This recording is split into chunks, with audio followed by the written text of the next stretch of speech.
At VA, we are honored to have partnered with tribal and state governments for the past 40 years to provide grants to help build veteran cemeteries in local communities.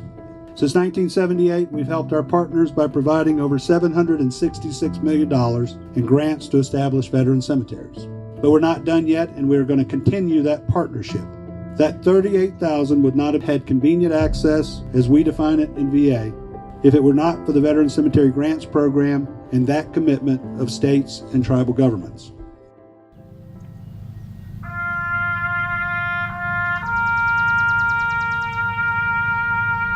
There are accounts of women who went to war because they had to, whose brothers were injured, and a sister rode in to protect him, and she fought, and she was able to save him.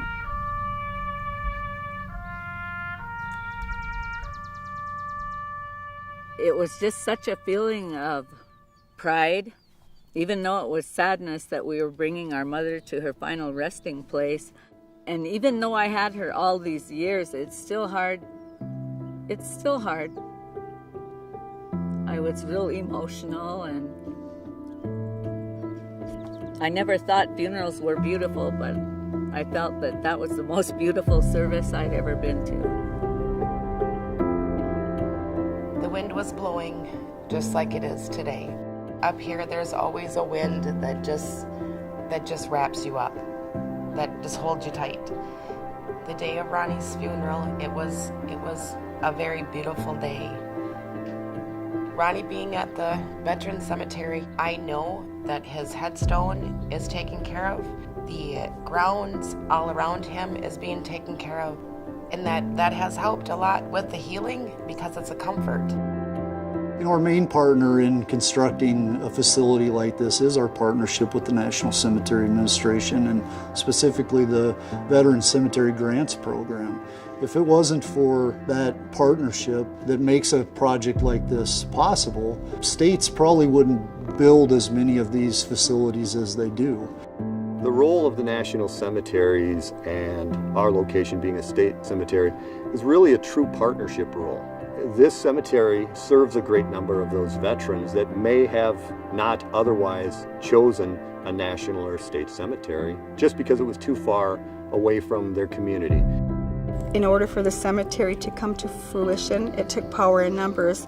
We had many programs involved. We had many veterans groups involved. The Veterans Administration provided the funding for this cemetery. Everybody worked together to get it done. We are a sovereign nation within a sovereign nation.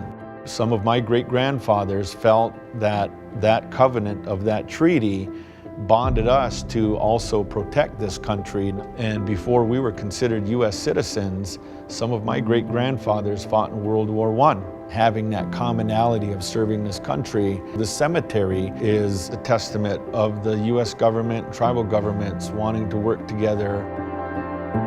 This is a place that's saying to all the servicemen and women, we've got your six.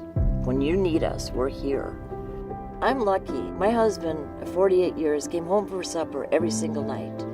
The people that are out on the front don't have that pleasure, but I have that pleasure because of them. One of the pieces about a veteran cemetery is that a veteran will never be alone and a veteran will never be forgotten. Every stone out there has a story. Every veteran has a story. And we are a cemetery. But everyone here on the team really looks at this almost more as a memorial. Everybody's got a story. A story of the service to their country, a story of who they were when they were around. It's a final resting place for veterans to gather and be at.